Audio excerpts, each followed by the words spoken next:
Okay, well, intros are the hardest. Welcome back to 52 at 52. My name's Matt McDowell, and I'm taking you through the various jobs. I've had 52 jobs to be precise. I'm 52 years old, and we've got 52 weeks in a year. So welcome to job number 2. And actually on my notes, I wrote job number 3. Welcome to job number 2, farmhand.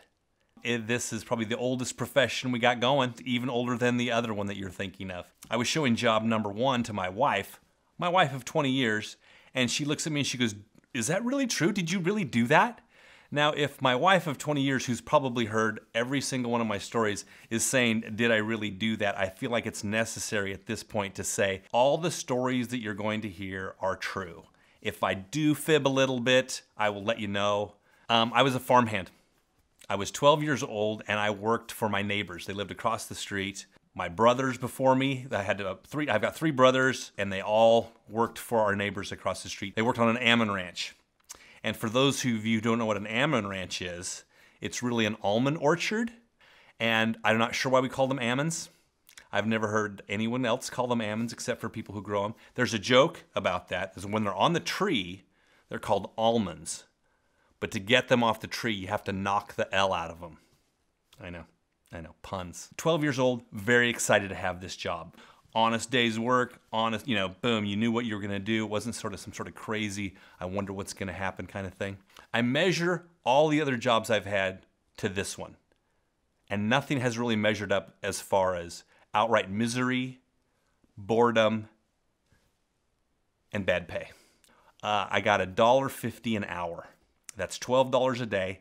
Albums at the time, record LPs, cost $6, $5.99. Boom, there it was. I was able to get 2 albums for every day of work, and that's what I would spend my money on, was music, albums, LPs.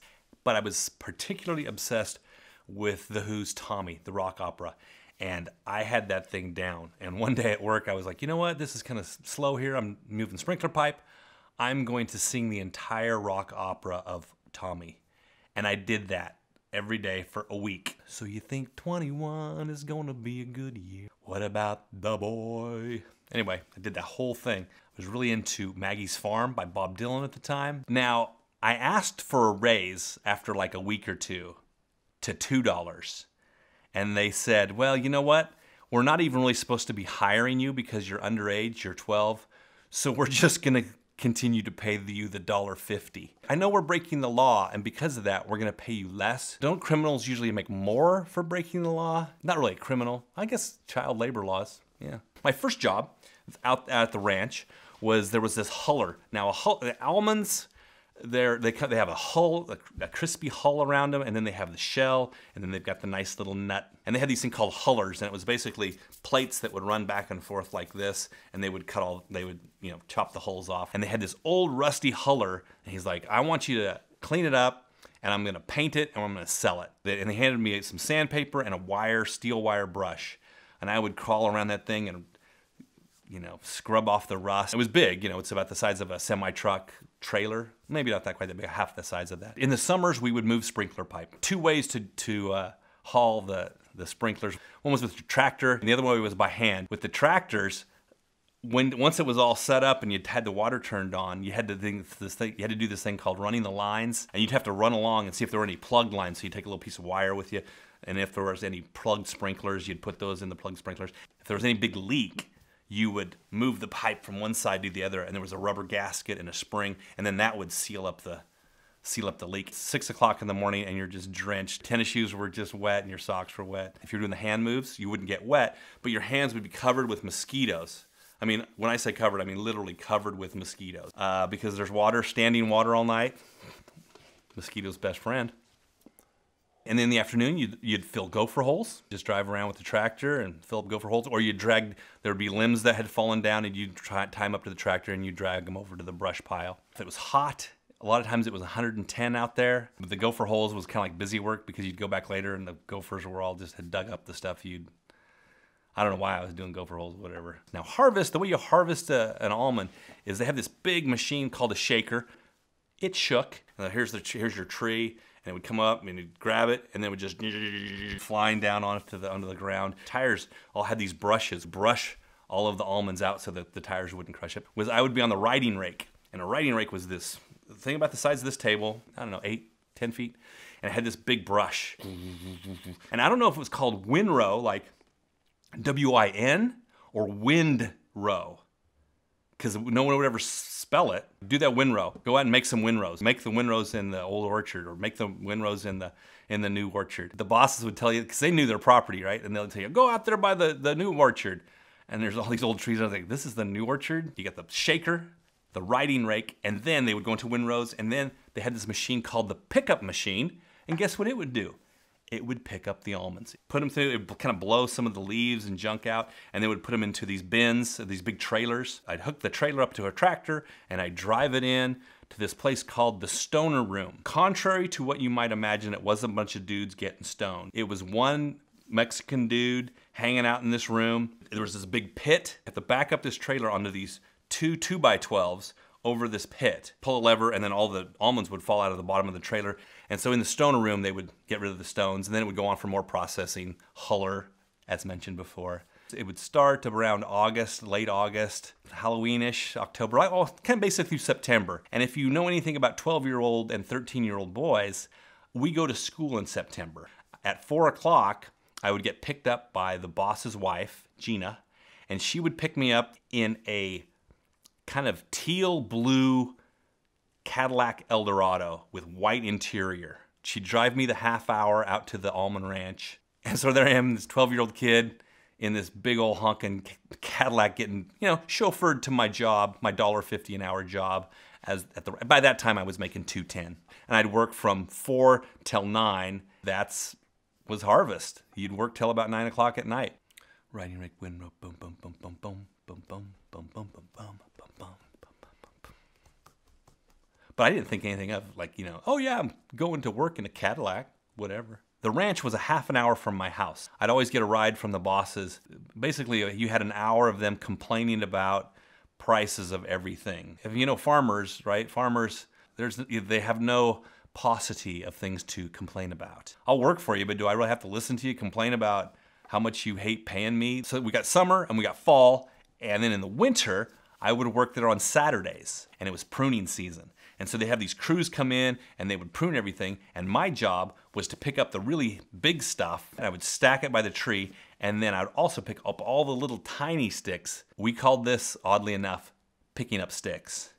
Whatever job we're having, we'd like, well, it beats picking up sticks. However, I had a great memory of, we're out there and the crew, they were a Mexican crew, they would come in and they would just, prune the heck out of everything. At lunchtime, they would build a fire because it's cold, and out would come the tortillas, these homemade tortillas, and they'd heat them up in the fire, and they had these thermoses full of this amazing, burrito stuffing, which was meat and potatoes, and they'd roll those things up and they'd eat them, and there I am with my bologna sandwich on white bread, maybe some Kool-Aid, and you're eating this thing, and they would just look at you and shake their heads, and they would just hand you this food, and you would just wolf it down, and man, it was the best.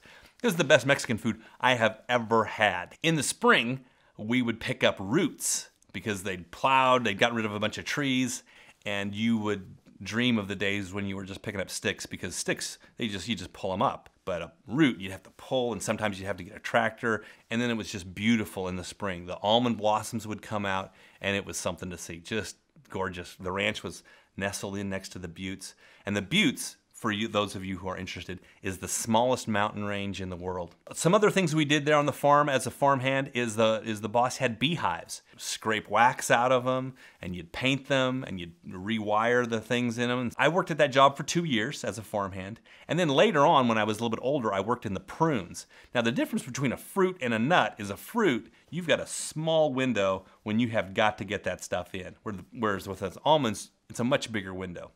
So the fruit harvesters, man, they go after that thing like a demon. They're just boom, boom, boom, harvest, harvest, harvest, harvest. And they call them prunes. They're like, I'm gonna work in the prunes. I'm working on a prune ranch, or actually I'm working at a prune orchard. But what they really are plums. These big juicy plums. And then they would take them to the dehydrator, and then they would become prunes, but you just call them prunes. I guess the same way you call them almonds instead of almonds. No one ever called them almonds. No one ever called them, I work in the plums, I got prunes. And the way that process worked, one tractor would come in here like this, and it was called the shaker, and it would have these tarps on it. So it had these two tongs that would stick out like this, and then these tarps. And then you had the catching frame, and it would catch, and they'd come around and they'd surround the tree like this, and the one would shake, and then all the prunes would come down onto these big tarps that were part of the tractor. And the guy in the shaker, right, he's concentrated because he can rip trees out, and he was the senior member of the crew. And so he's in there in this kind of caged area. When I say senior member, he was 17, 18 years old. He might have been older. So he was in there driving, so he's concentrating because he didn't want to rip up trees. He doesn't want to wreck the machinery. So what we would do, we would come around to the side, we'd pick up these old rotten plums and throw them at him. And he had this wire mesh thing, and they would hit the wire mesh, and he would just be covered in prunes and prune flesh. And he couldn't do anything about it except for yell, "Knock it off!" And we'd laugh. And it started at 6 o'clock in the morning and went till 3. And then I had another job, which I'll tell you about later, that went from 4 to midnight. And then I would repeat that. So I was working from 6 to 3 and then 4 to midnight.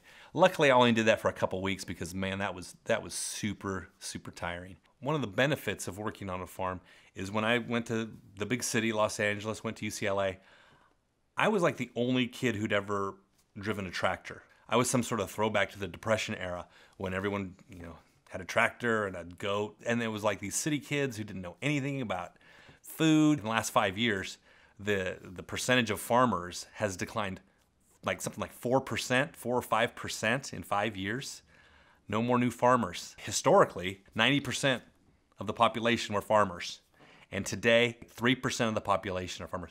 But that's not a very big percentage. 3% of the people in our country are making all the food. I'm not sure if that's a good thing or not. But having been a farmhand, it's a pretty good thing because farm work is hard. And there's probably a reason that the number went from 90% to 3%. It's not very fun. And people just want to have fun. And we just want to eat food. It's like you got farmers and you got teachers.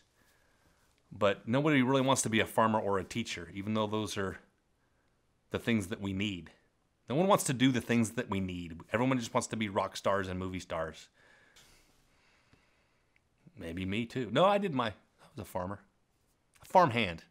I think there's a big difference between owning your own farm and working on a farm. Because when you own they had a pretty good gig. They went to Hawaii every winter before Christmas. They drove Cadillac Eldorado. They had an awesome boat. Their house was fantastic. They drove vintage GMC pickups. They had Corvettes. They were doing pretty well. They worked hard. Farmhands, you're working hard too, but you're not driving around in your boat or going to Hawaii in your Corvette. I guess you couldn't take your Corvette to Hawaii. I guess you could rent a Corvette in Hawaii so you'd feel like at home. This is just like back home on my ranch. If you own the farm, I think that's a pretty good gig. Being a farmhand, not that good of a gig. So that's my experience working as a farmhand. Thanks for coming. And you know what? They never did paint that huller and sell it. It still might be sitting out there getting more and more rusty. Thanks for coming to 52 at 52. Here's a subscribe button. Tell your friends about it.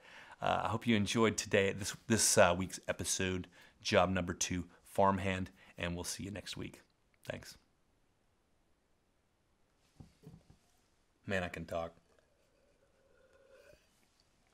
Talk. I'm not sure I like having you in the house.